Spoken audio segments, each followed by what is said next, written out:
Les commentaires sur les médias français n'étaient pas très surprenants au lendemain des élections qui ont sans surprise donné la victoire de Fratelli d'Italia.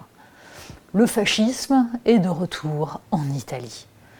Alors pourtant, de l'autre côté des Alpes, les principaux connaisseurs de la vie politique italienne se gardent bien d'expliquer que c'est le fascisme qui est là. C'est peut-être un tout petit peu plus compliqué que ça. Non pas que le parti de Giorgia Meloni soit particulièrement sympathique. On est vraiment sur une droite ultranationaliste, ultra-conservatrice. L'idée de la famille naturelle que veut promouvoir Fratelli d'Italia n'a quand même pas de quoi réjouir. Quant au discours sur la maîtrise de l'immigration, sans surprise, il fait partie des éléments qui ont évidemment attiré les suffrages.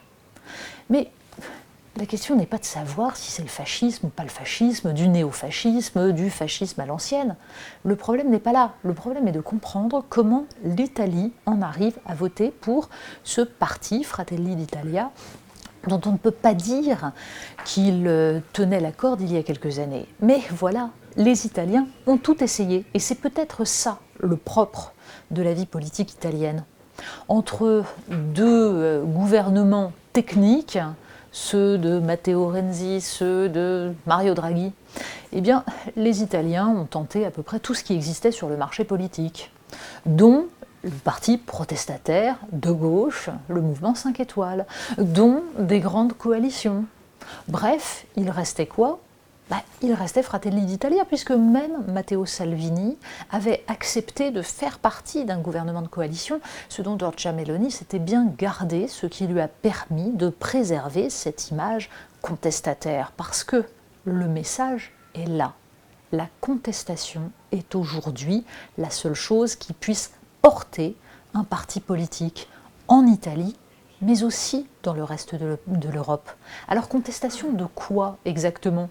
Parce que c'est quand même assez croquignolesque de voir nos fameux commentateurs français nous expliquer que c'est horrible, que c'est le fascisme, mais que quand même, on est très très rassurés parce que sur l'Ukraine, elle pense bien, Giorgia Meloni. Et ça, tout de même, c'est très important. Bref, aucune réflexion sur une éventuelle cohérence. Aucune réflexion sur l'idée que Giorgia Meloni incarne donc une version nationaliste conservatrice, mais aussi assez lucide sur le plan économique, et donc qui sait très bien qu'elle aura besoin des subsides de l'Europe, et qu'il s'agirait donc de ne surtout pas se cramer avec la Commission européenne, ni même avec tout ce que l'Europe compte de positions atlantistes. Bref, on évite d'ouvrir tous les fronts en même temps. Alors, la contestation, pour autant, c'est celle d'une situation que les Italiens voient se dégrader depuis des années. À la fois une désindustrialisation massive, même si, évidemment, l'Italie avait préservé son industrie là où la France était déjà rincée depuis longtemps. C'est aussi une contestation, justement, de l'absence totale de politique migratoire en Europe et dans le pays. Une absence totale de souveraineté, en fait. Et c'est cela que les citoyens italiens cherchent désespérément, avec, à chaque fois, des échecs massifs.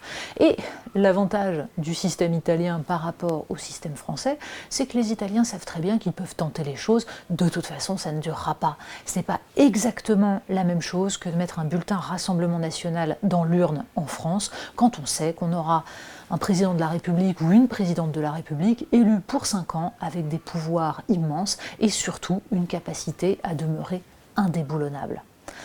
Alors, la seule question qui vaille, c'est de savoir comment on fait pour écouter cette colère qui monte un peu partout en Europe, que ce soit en Suède, en Italie ou ailleurs, qui nous raconte l'angoisse existentielle de gens qui ont l'impression qu'ils ne maîtrisent plus rien, que leur pays est en train de se vider de ses forces notamment économiques, industrielles, que les politiques migratoires finalement leur interdisent de choisir qui peut rentrer sur leur territoire et qui n'a pas vocation à y rester. Bref, des citoyens qui ont l'impression qu'ils subissent en permanence. Et ce qu'ils demandent, c'est un discours de volonté politique. Hélas, pour l'instant, c'est les partis de droite nationalistes ou d'extrême droite qui leur tiennent ce discours-là.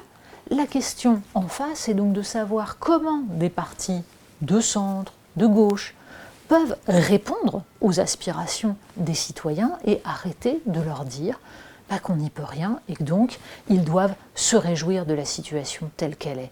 Bref, si l'Italie est, comme on a tendance à le dire, un laboratoire de ce qui va ensuite se passer en France, il serait peut-être temps de comprendre exactement les mécanismes qui ont abouti à la victoire de Fratelli d'Italia.